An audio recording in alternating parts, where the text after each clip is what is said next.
When I tell people I work at a factory, their faces usually do this awkward twitch like I just told them I perform surgery with a butter knife.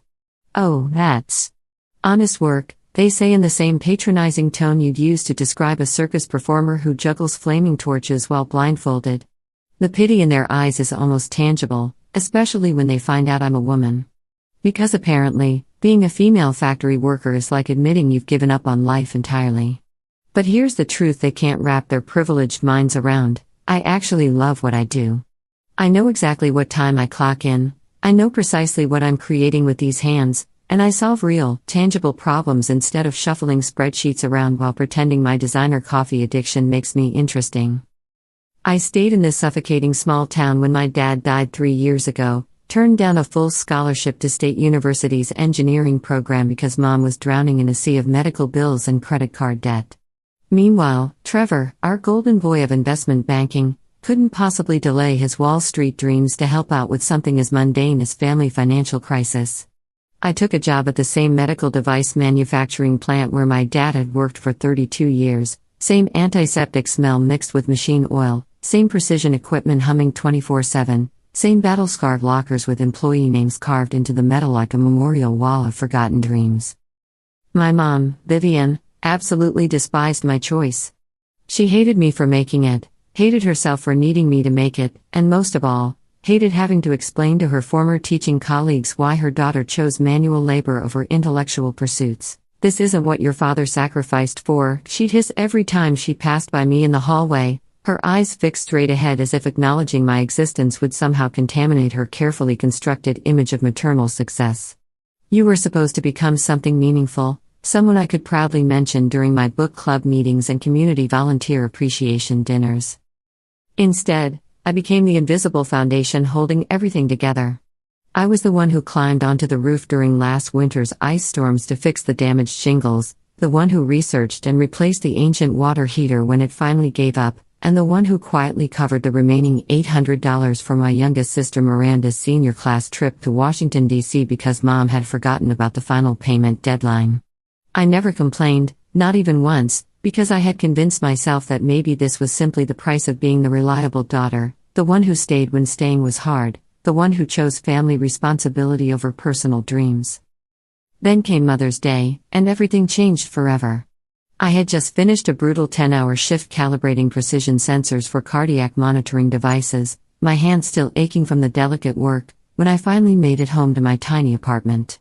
I was standing in my cramped kitchen, microwaving leftover Chinese takeout like some kind of culinary genius, when my phone buzzed with that familiar notification sound. Family WhatsApp group. I opened it, expecting maybe a casual dinner plan or one of mom's typical passive-aggressive reminders about calling more often. Instead, I found a message that felt like a knife sliding between my ribs. The words were short, sharp, and deliberately poisonous. "Happy Mother's Day celebration dinner this Sunday, 6 p.m. I am so incredibly proud of all my children who have worked tirelessly and succeeded brilliantly in their chosen careers. You are what makes being a mother truly worthwhile and meaningful." She had added a cluster of those growing heart emojis and flower bouquets that somehow made the whole thing even more sickeningly fake. Then came the list that would haunt me: attending, Celeste, law firm partner, Trevor, senior investment banker, Miranda, freelance designer. That was it. No Sophia. No love you all. Just a digital execution disguised as a celebration announcement. And then, as if that wasn't cruel enough, she added the final devastating blow: some life choices are simply too embarrassing for a former educator to acknowledge publicly. I no longer recognize anyone who deliberately chooses factory labor over intellectual ambition and personal growth. This dinner is exclusively for my successful children who have honored our family name. I read that message 5 times, then read it again just to make absolutely certain I wasn't experiencing some kind of hallucination from chemical fume exposure. The silence that followed was deafening. Not one single family member said a word in my defense. Not Trevor, not Celeste, not Miranda. The silence screamed louder than any insult ever could. "No, what the hell, Mom? No, you forgot to include Sophia." Not even a pathetic emoji showing the slightest bit of solidarity or discomfort with what they were witnessing. Trevor posted a thumbs-up emoji like he was approving a lunch menu. Celeste replied with "can't wait to celebrate our achievements." Miranda dropped one of her signature dancing flower stickers. That was it. Like watching their sister get digitally disowned was just another Tuesday evening entertainment. I stared at my sad container of reheated lo mein, then back at the chat, then at those ridiculous growing heart bouquet emojis sitting mockingly beneath my complete erasure from the family like decorative garnish on a pile of garbage. Then, with a calmness that surprised even me, I opened the group settings, deleted the entire chat, methodically blocked every single phone number, set my device down on the counter with deliberate precision, and finally ate my dinner. Not because I felt okay about what had just happened, but because I was completely and utterly finished expecting anything resembling basic human decency from these people. When people ask me now why I completely stopped speaking to my entire family, I simply say Mother's Day and leave it at that. They usually think I'm making some kind of dark joke. I'm not. I didn't explode in rage, didn't fire back with a scathing response, didn't even send one of those performative "wow, thanks for showing your true colors" mom text messages. I just stopped. Stopped expecting anything from them, stopped checking for their messages, stopped hoping that maybe, just maybe, someone would grow a backbone and speak up for basic human decency. You know what I discovered is infinitely worse than being directly insulted to your face? Being methodically erased from existence while everyone watches in comfortable silence. The morning after that Mother's Day message, I woke up at exactly 5:45 a.m. just like always, pulled on my grease-stained work uniform, laced up my steel-toed boots, and headed to the factory floor. My line supervisor made his usual joke about my hair sticking up like an angry porcupine, and I forced out a fake laugh like everything in my world was perfectly normal. I even held the door open for Dave from the shipping department, who had been giving me the cold shoulder ever since I claimed the last Boston cream donut during our coffee break 2 months earlier. On the surface, everything appeared exactly the same. But underneath, everything had fundamentally changed. When I returned home that evening, I sat down with my laptop and systematically began deleting every single photograph on my phone that contained any trace of my so-called family. Childhood vacation memories, graduation ceremonies, birthday celebrations, holiday gatherings, even that hilariously blurry picture where Trevor tripped over the front porch railing and crashed into Mom's prized rose bushes. Gone. Every last pixel erased. Then I moved on to social media with the methodical precision of a military operation. Facebook account deactivated, Instagram profile completely scrubbed, group chats blocked and deleted, Snapchat removed. Honestly, who even uses that platform anymore anyway? I even unfriended poor Aunt Carla, and she hadn't done a single thing wrong. But here's my philosophy: if you witness someone being disowned like an expired carton of spoiled milk and you don't even attempt to say something, anything, then you're actively participating in the cruelty through your silence. Sorry, Carla, but goodbye. The most unsettling part of the entire experience was the complete and total silence that followed. No apologetic text messages, no concerned phone calls, not even one of Mom's typically passive-aggressive Bible verse memes about forgiveness and family unity. I genuinely expected Celeste to send something condescendingly lawyer-like, such as "we all process career success differently," Sophia or Miranda to break the uncomfortable silence with one of her classic "Mom didn't really mean it the way it sounded" damage control attempts. But absolutely nothing came? They were actually, truly going to let me disappear completely from their lives without so much as a whisper of protest. And that's when the devastating realization hit me like a freight train: I had never actually belonged to them as a person. I had belonged to their carefully constructed narrative of family success. And the moment I stopped fitting neatly into that story, the instant I chose honest factory work over a prestigious corner office, I became the embarrassing footnote they desperately wanted to delete from their family biography. So I started the long, difficult process of unlearning the desperate need to be chosen by people who couldn't even choose basic human kindness when it mattered most. I established a new routine: wake up, go to work, come home, and instead of scrolling through social media hoping for validation that would never come, I immersed myself in YouTube videos about advanced power systems, electrical theory, precision mechanical design, and biomedical engineering applications. I quietly enrolled in night classes at the local technical college, studying biomedical equipment technology and business management. No grand announcements, no humble bragging Facebook posts about my educational journey. Just me, an endless supply of black coffee, and a burning determination to prove something to myself.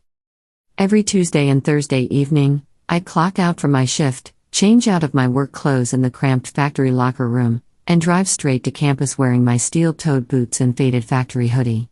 I was surrounded by eager students who were easily 10 years younger than me, most of whom probably assumed I was someone's aunt dropping by to visit. It didn't matter one bit, because slowly but surely, something fundamental began to shift deep inside me. I started feeling genuinely proud of myself for the first time in years. Not in that shallow mom posted my acceptance letter on Facebook for all her friends to see way that I'd watched my siblings experience. No, this pride was entirely different. This was something I had earned completely on my own terms, with my own sweat and determination. While Trevor was out there playing the role of Wall Street golden boy and Celeste was busy posting carefully filtered selfies from trendy law firm conference rooms, I was methodically rebuilding my entire life from the ground up with a precision torque wrench in one hand and advanced engineering textbooks in the other. I didn't tell anyone about my studies, not even my closest co-workers, because this personal transformation wasn't for show or external validation. This was purely for me, for my own sense of worth and future possibilities. But there were still brutally hard nights, the kind that tested every ounce of resolve I had managed to build up. Nights when I'd find myself scrolling through my phone contacts, my finger hovering dangerously over Miranda's name, where I almost texted something pathetic like "Did you really mean it too?" when you stayed silent. Nights when I nearly broke down and called Mom to ask the question that burned in my chest: did it actually feel good, cutting me out of the family like I was some kind of infected limb that needed amputation? But I never did.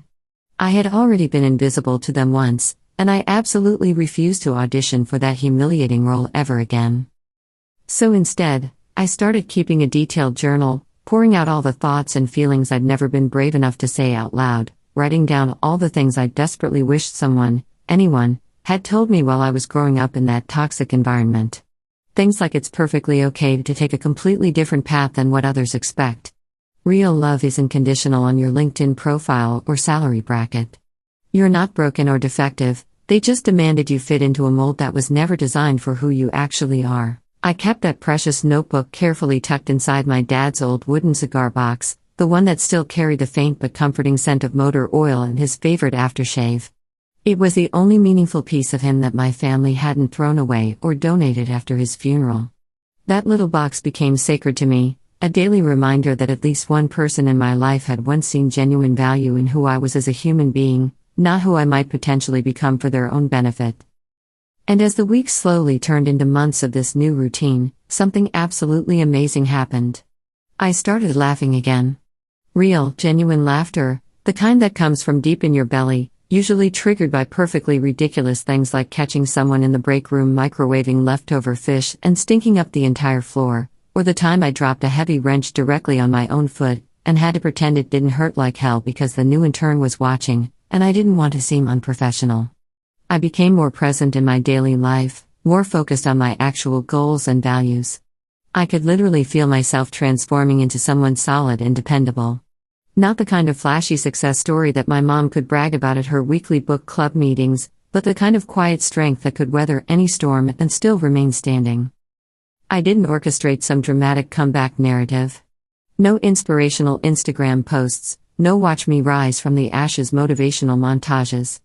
Just consistent early mornings, strong black coffee, well-maintained steel-toed boots, and the quiet dignity that comes from simply getting important things done without fanfare. I threw myself into my work with an intensity I'd never experienced before, mastering every single machine on the production floor, studying the complex systems until I could troubleshoot them in my sleep, memorizing the facility layouts like they were maps of my own neighborhood, and finally solving the mystery of why our ancient packaging robot consistently glitched every third Tuesday like it had negotiated some kind of bizarre union agreement with mechanical chaos.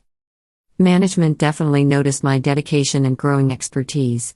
One afternoon, my direct supervisor unexpectedly pulled me aside and said, "Hey Sophia, have you ever seriously considered taking over your own production line?" I blinked in complete surprise. I'd been working at this facility for almost 5 years and had never once heard those words directed at me. I tried to play it cool and shrugged casually. "Sure, what's the catch?" He laughed warmly. "No catch whatsoever. You've already been doing the work and solving the problems, we might as well officially recognize it and pay you appropriately for your contributions." 2 months later, I found myself off the main production floor and settled into a small glass-walled office that overlooked the entire manufacturing plant. The air conditioning worked about half the time, my desk chair squeaked whenever I leaned back, and the desk surface was covered with carved graffiti from the early 2000s featuring profound statements like "Janet was here and Monday mornings suck," but it was completely and entirely mine. I had finished my night school program and earned certifications in production management and advanced systems operations. It wasn't glamorous or Instagram-worthy, but it came with a substantial 22% salary increase and a shiny new badge that proudly read Production Lead. I still wore the exact same steel-toed boots to work every day, just polished to a higher shine now, and I still told absolutely no one in my family about any of these developments. As far as they knew, I was still just mindlessly pressing buttons and wiping sweat from my forehead. A nice little disappointment in grease-stained coveralls. I was perfectly content to let them continue thinking exactly that. That's when I met him, and it changed everything in the most unexpected way. It wasn't some cheesy romantic comedy moment with orchestrated sparks flying over dramatically spilled coffee or an accidental hand touch over a moving conveyor belt. His name was Daniel, and he worked as a visiting safety inspector who came to our facility monthly to conduct mandatory training sessions. He was intelligent, perceptive, and had an absolute zero-tolerance policy for workplace nonsense or safety violations. The very first thing he ever said to me was, "If you're going to be managing production line 3, we need to address that faulty emergency stop mechanism. I'm not signing off on another safety report until someone fixes the response delay issue." I stared at him for a long moment, then broke into a genuine grin. "Hi there, I'm Sophia." He didn't smile back immediately, maintaining his professional demeanor. "Fix the emergency stop, Sophia. Safety isn't negotiable." I think I fell in love just a little bit right then and there. Daniel wasn't flashy or trying to impress anyone. No fake charm, no workplace flirtation games. He brought his own carefully packed lunch in practical containers, called out inappropriate behavior like he was being paid specifically for that purpose, and somehow knew how to recalibrate sensitive monitoring equipment faster than half the guys in our maintenance department. We started incredibly slowly. Coffee during break time, then shared lunches in the cafeteria, then offering each other rides home since we discovered we lived in roughly the same direction. Then one evening it was raining so hard it looked like the sky was having an emotional breakdown, and I offered to drive him all the way to his apartment. He looked at me thoughtfully, considered for a moment, and said, "Would you like to come inside? I made way too much vegetable chili, and I have a couch that's actually comfortable." That was it. That's exactly how our relationship began. No unnecessary drama, no manipulative games or emotional tests. Just two hardworking people who completely understood the reality of long shifts, aching feet, and the simple but profound joy of sharing good food in comfortable silence. After several months of spending more and more time together, we decided to move in together. I didn't announce it to anyone or post couple photos online. Daniel asked me once, very gently, "Do your family members know about us?" I actually laughed out loud. Not because the question was funny, but because it was so absurdly irrelevant to our reality. "They don't even know I still exist as a human being," I told him honestly. He nodded with understanding. "Are you okay with that arrangement?" "More than okay," I said with complete certainty. I have never felt more peaceful and content in my entire life.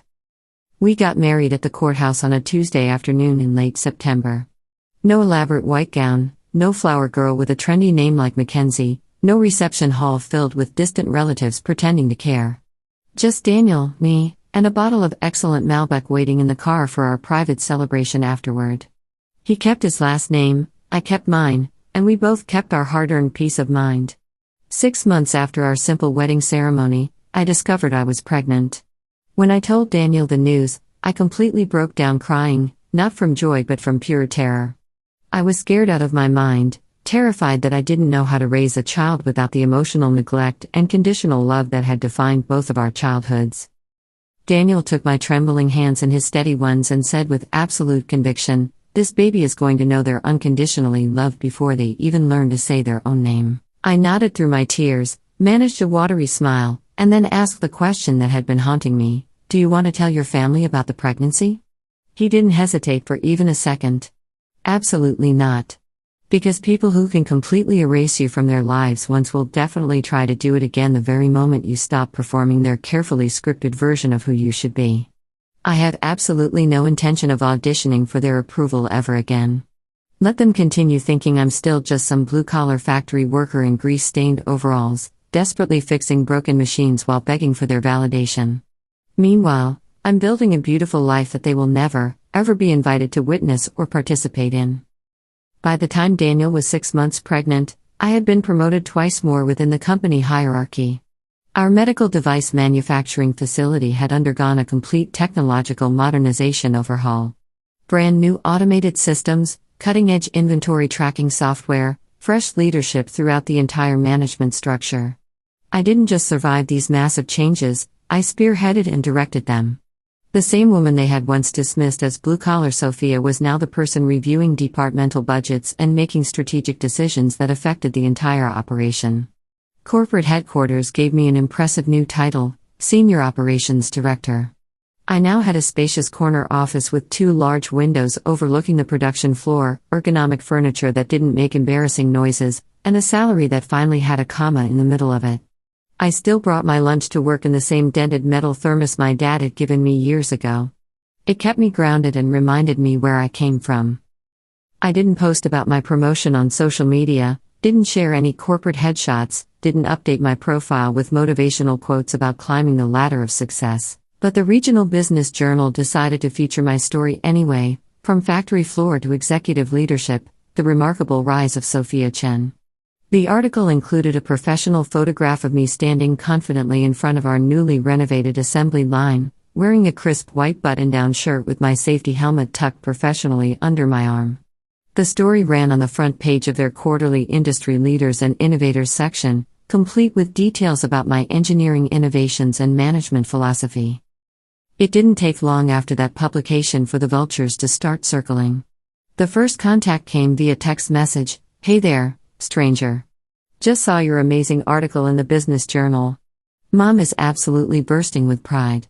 We were literally just discussing how incredibly successful you've become. We definitely need to catch up soon." The message was from Celeste.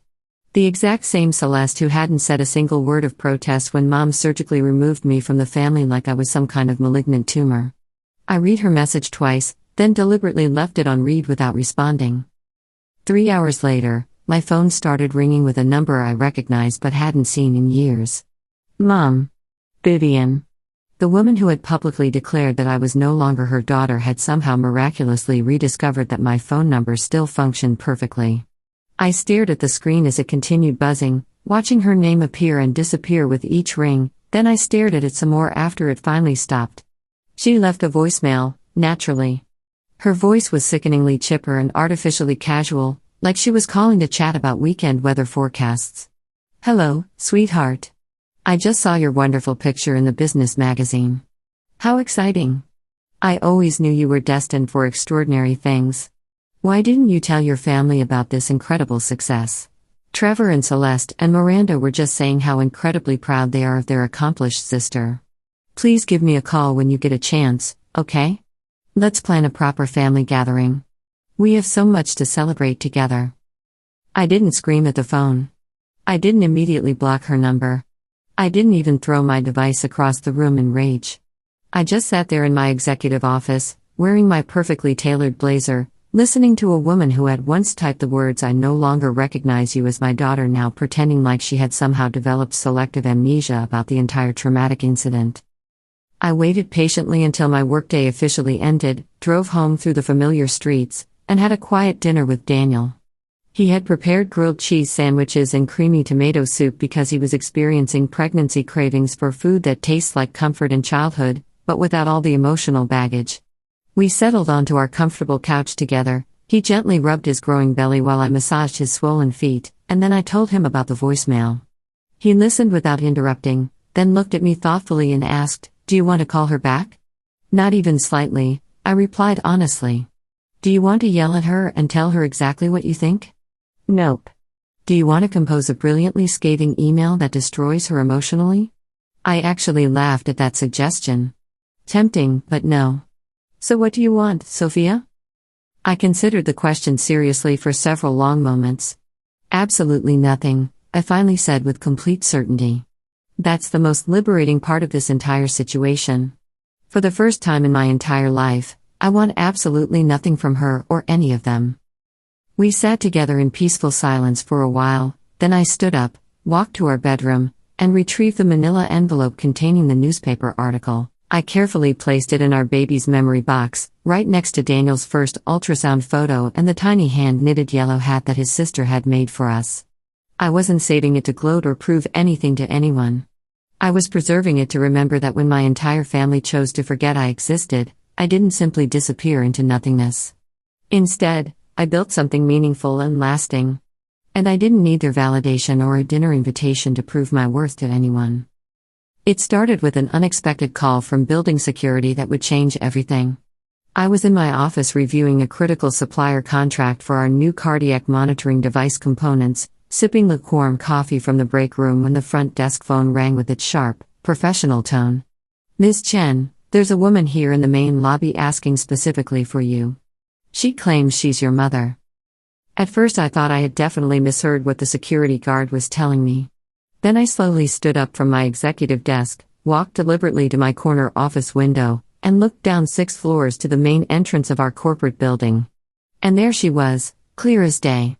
Vivian. My so-called mother. Same meticulously styled silver hair, same expensive beige handbag clutched defensively against her ribs like it was some kind of protective talisman. She was wearing exactly the kind of carefully chosen outfit you select when you want to project the image of "I'm just a sweet, concerned older woman visiting my tremendously successful daughter," rather than the person who publicly disowned her child via group text message. She looked like she was expecting news cameras to appear, maybe some applause from passers-by, perhaps even an orchestral swell in the background. I didn't feel the burning anger I had expected, not even mild discomfort or anxiety.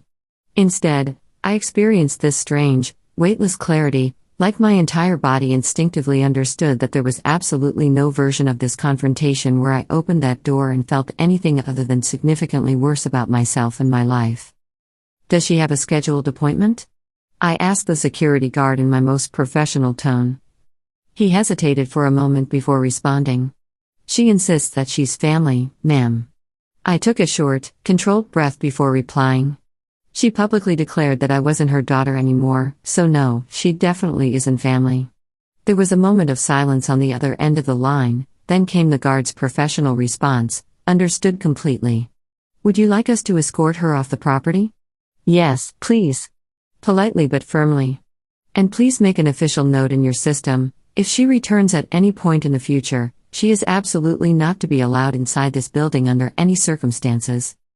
I hung up the phone and continued watching from my window as the security guard approached her position near the entrance. He didn't lay a hand on her, simply gestured toward the parking lot while speaking in what appeared to be slow, measured tones. Vivian's posture remained completely unchanged throughout the interaction. Arms folded defensively across her chest, head tilted at that familiar slight angle.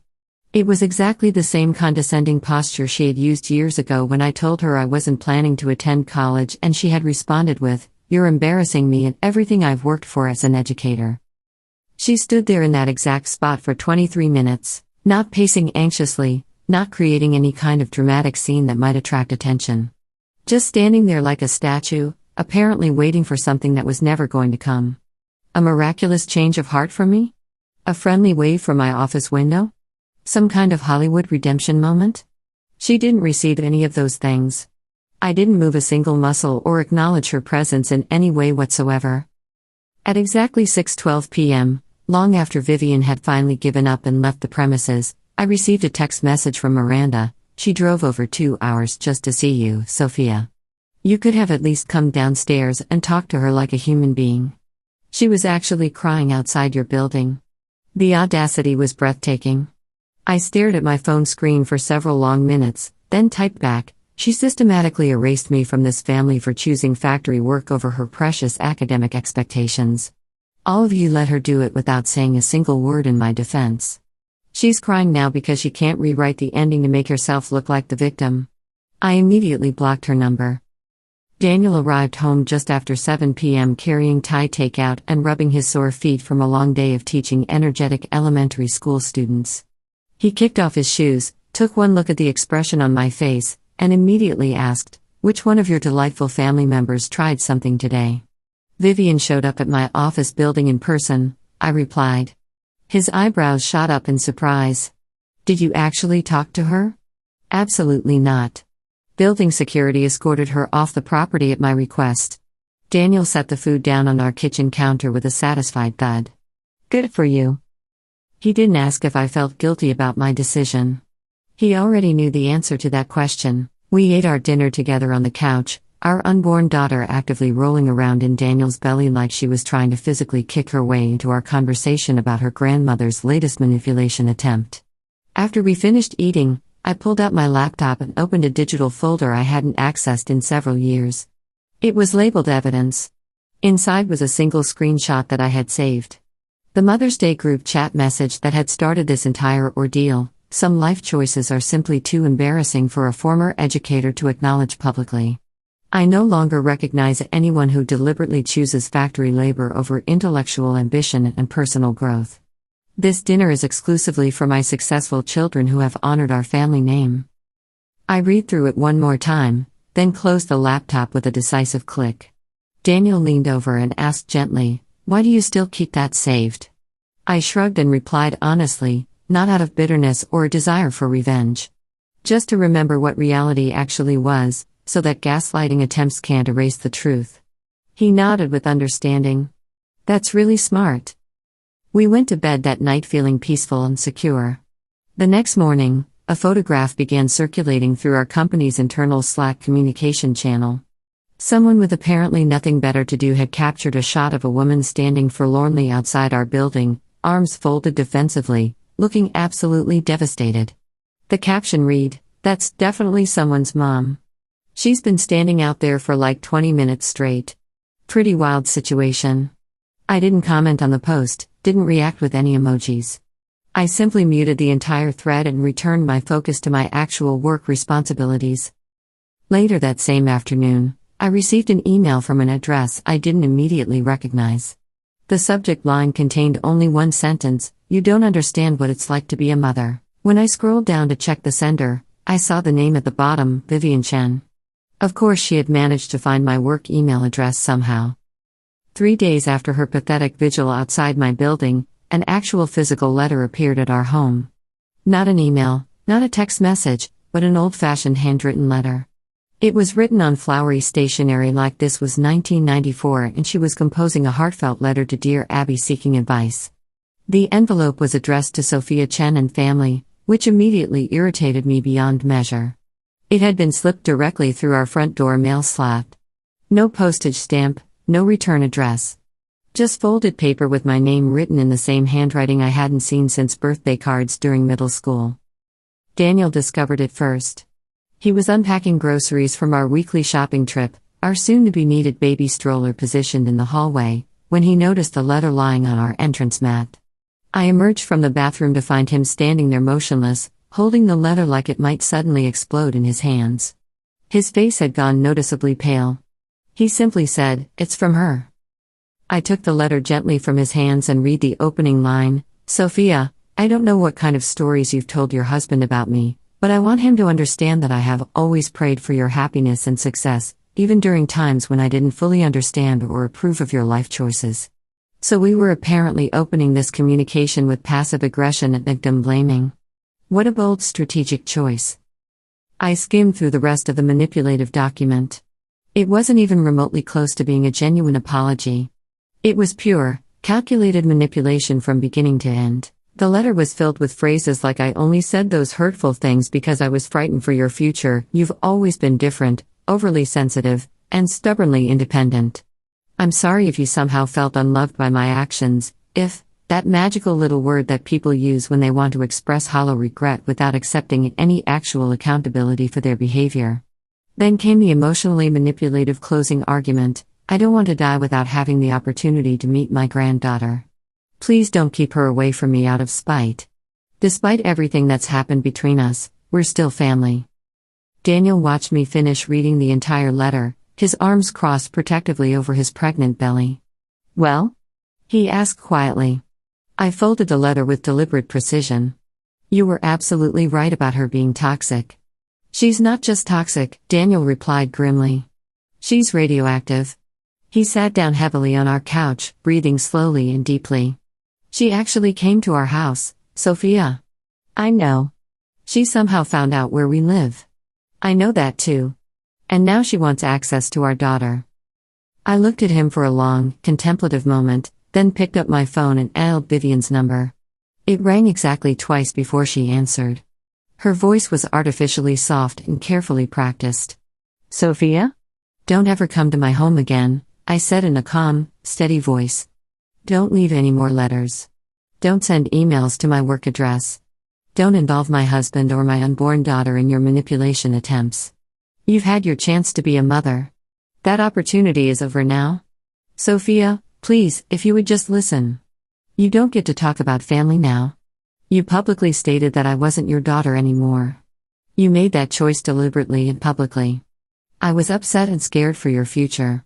So was I when you disowned me. And I still showed up every day, paid your bills, helped maintain your house, took care of all the responsibilities that none of your supposedly successful children would even consider touching." There was a long silence on the other end of the line. She tried again with a different approach. "I miss you terribly. I deeply regret the things I said." "No," I corrected her firmly. "You regret that I didn't stay small and quiet and grateful. You regret that I didn't remain desperate enough to still crave your approval and validation."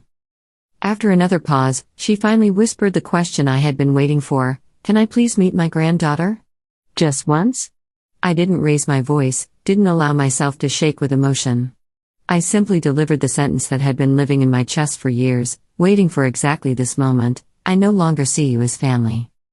She gasped audibly, a sharp little intake of breath like I had physically struck her through the phone connection. I hung up immediately before she could start crying or launch into another manipulation attempt, blocked her number from my contacts, and deleted the voicemail message she left just 2 minutes later without bothering to listen to a single word of it. Daniel walked over and wrapped his arms around me in a warm, supportive embrace. He didn't say "I'm proud of you for standing up to her."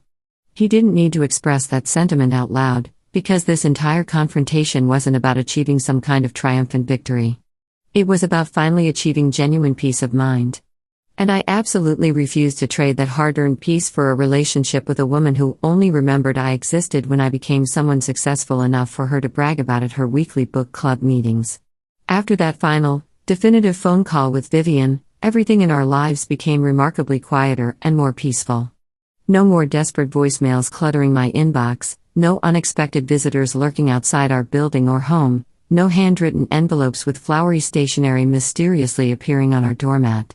Daniel installed a high-quality security camera system anyway, just as a precautionary measure in case she decided to escalate her harassment attempts. We didn't discuss the Vivian situation much after that confrontation. We didn't need to analyze it endlessly. Some emotional scars are better honored and processed through comfortable silence rather than constant verbal examination. A few days after our final conversation, I made the deliberate decision to pull out the old cardboard shoebox I had kept carefully buried in the very back of our bedroom closet. It was filled with everything I hadn't quite found the courage to throw away over the years. Printed copies of old text message conversations, a faded photograph of my siblings and me from childhood when we were all gap-toothed grins and summer sunburns, completely innocent and unaware of the dysfunction that would eventually tear us apart. And there, at the bottom, was one final screenshot that I had preserved, that devastating group chat message from Mother's Day. Some life choices are simply too embarrassing for a former educator to acknowledge publicly. I no longer recognize anyone who deliberately chooses factory labor over intellectual ambition and personal growth. This dinner is exclusively for my successful children who have honored our family name. I examined it one more time, studying every carefully chosen word. The precise punctuation. The absolute boldness and certainty of her cruel declaration. Then I made a conscious decision to print it out. Just one single copy. I carefully slid it into a manila folder that I labeled "Proof I Didn't Imagine Any of This," and then I locked that folder securely in my desk drawer. Not out of lingering spite or a desire for future revenge. out of historical preservation and self-protection. Because when you grow up in an environment of constant gaslighting and emotional manipulation, you learn to meticulously archive the painful evidence. Not to obsess over it or keep the wounds fresh, but to maintain proof that the trauma actually occurred and wasn't just a product of your supposedly oversensitive imagination. That following weekend, our precious daughter celebrated her first birthday, though she obviously had no real understanding of what a birthday celebration meant. All she knew was that there were bright, colorful balloons everywhere, sweet frosting to smear on her face and hands, and lots of enthusiastic adults who clapped and cheered whenever she enthusiastically smacked her cake like a tiny MMA fighter practicing her combat techniques. Daniel baked beautiful homemade cupcakes with organic ingredients, I managed the outdoor grilling responsibilities, and we invited a small group of close friends over to celebrate with us. These were people who had consistently stood by us during the quiet, difficult times, not just fair-weather friends who only appeared when newspaper headlines made us temporarily interesting. No extended relatives with their complicated baggage, no obligatory hugs from people who made us uncomfortable. Just pure, unconditional love. The kind of affection that you never have to perform or earn through achievements. After all our guests had gone home and we were methodically cleaning up the party aftermath, our daughter settled herself on the living room floor and began playing with her favorite toy telephone. She held the colorful plastic device up to her ear and babbled something completely incoherent in her developing toddler language, then looked directly at me with those bright, curious eyes and asked, "Who that?" I laughed warmly at her innocent question. "That's just a pretend phone, sweetheart." She appeared thoughtful for a moment, as contemplative as any 1-year-old can possibly manage, and then asked another question that stopped my heart. "Where's family?" Daniel paused mid-wipe on the kitchen counter, both of us suddenly aware of the profound weight of her simple question.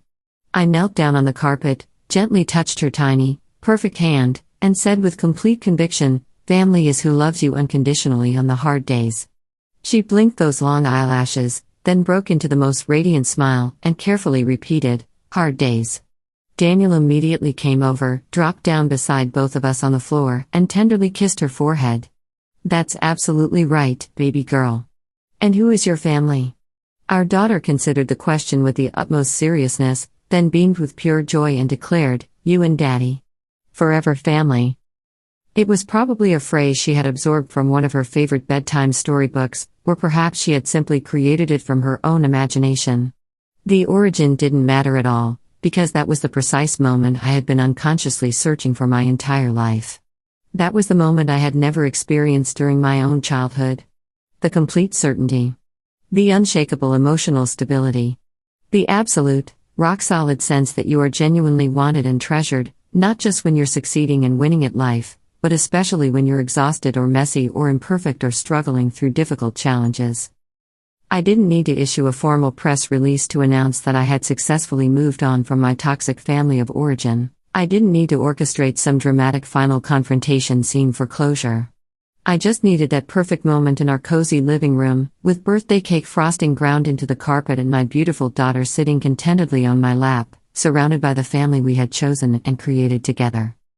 That night, after we had tucked our daughter safely into her crib, and she had drifted off to peaceful sleep, Daniel discovered me standing quietly in the doorway of her nursery, arms crossed thoughtfully, gazing at the tiny bed filled with beloved stuffed animals and soft blankets. "Are you okay?" he asked gently, recognizing my contemplative mood. I nodded slowly and honestly. "Just remembering things. Good memories or painful ones?" he inquired with concern. "Neither, really," I said after a moment of consideration. "I'm just noticing the profound difference between what I had growing up and what we're creating for her." Daniel stepped beside me in the doorway, resting his head affectionately on my shoulder in that comfortable way that married couples develop over time. "You did it, you know," he said softly, his voice filled with quiet pride and admiration. "You completely broke the generational pattern of dysfunction." And for the first time in my entire life, I absolutely believed that statement was true. 6 weeks after our daughter's perfect first birthday celebration, I received one final email that would serve as the ultimate confirmation of everything I had already known about Vivian's character. There was no subject line, no polite greeting, no acknowledgement of the pain she had caused. Just one single sentence sitting there in the middle of my computer screen like a slap in the face, Let's not throw away 30 years of family history over a simple misunderstanding. I stared at those words for what felt like an eternity, then I started laughing out loud, completely alone in my executive office. The audacity was absolutely breathtaking. A misunderstanding? As if her deliberately typing out the words. I no longer recognize anyone who deliberately chooses factory labor over intellectual ambition in front of 3 family witnesses was somehow just poor word choice or unfortunate phrasing. As if my reaction to being publicly disowned was simply me being confused, overly dramatic, or emotionally unstable. The gaslighting was so blatant, so perfectly predictable, that it was almost comedic. I closed my laptop without responding and went back to my actual work, managing a multi-million-dollar medical device operation that she would never acknowledge or understand. 2 days later, she escalated her manipulation campaign by sending me a photograph. It showed her standing serenely beside a picturesque lake, holding a single white daisy, wearing the kind of peaceful expression that people practice for social media posts. The caption read, "Forgiveness is freedom, and I choose to be free of resentment." The self-righteousness was nauseating. I immediately blocked her email address permanently this time, because here's the fundamental truth that toxic people like Vivian never, ever understand. Some people genuinely believe that setting healthy boundaries is a personal attack against them, that saying no to their demands is inherently cruel and selfish, that cutting off people who have deliberately hurt you is somehow the real betrayal in the relationship. But here's what actually happened in this situation. I didn't betray anyone. I didn't abandon family members who loved and supported me. I simply, finally, after 30 years of emotional abuse and manipulation, chose myself. I chose my husband Daniel, who saw my worth before I ever achieved professional success. I chose my innocent daughter, who deserved to grow up in an environment of unconditional love rather than conditional approval based on career achievements. I chose this quiet, ordinary, beautiful life that Daniel and I had built together from absolutely nothing, brick by brick, with our own hands and hearts. I want to be crystal clear about what really happened here. I didn't erase Vivian from existence. She erased me first, publicly and deliberately, when she declared that my career choice made me too embarrassing to acknowledge as her daughter. She made that choice consciously, in writing, in front of witnesses, with full knowledge of how devastating it would be. I simply honored her decision and stayed permanently gone. And despite all her subsequent manipulation attempts, her crocodile tears, her fake reconciliation efforts, and her pathetic guilt trips, I am never, ever coming back to that toxic dynamic.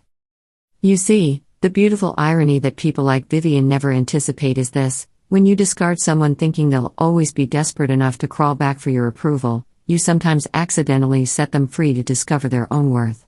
When you tell someone they're not good enough for your family, you sometimes liberate them to build a better family of their own choosing.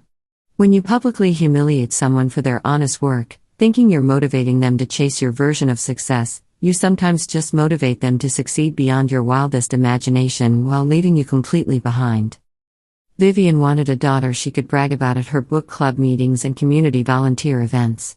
What she got instead was a successful CEO who doesn't need her validation, doesn't want her approval, and certainly doesn't require her presence in our lives. She wanted to maintain control through alternating cycles of rejection and love bombing. What she discovered is that some people, once they truly understand their worth, become completely immune to manipulation tactics. The most satisfying part of this entire journey isn't the professional success, the financial security, or even the newspaper recognition. It's the profound peace that comes from finally understanding that you never needed their approval in the first place. It's the joy of watching your chosen family thrive in an environment of genuine love and support. It's the quiet confidence that comes from building something meaningful with your own hands and heart, regardless of whether anyone else recognizes or celebrates your achievements. So to anyone watching this who has ever been told they're not good enough, not successful enough, not worthy enough of basic love and respect from their own family members, please understand that their limitations are not your limitations. Their narrow definition of success is not the only path to a meaningful life. Their approval is not required for you to live with dignity and purpose. Sometimes the greatest gift a toxic family member can give you is their rejection, because it forces you to discover just how strong, capable, and valuable you really are when you stop trying to earn love from people who were never going to give it freely.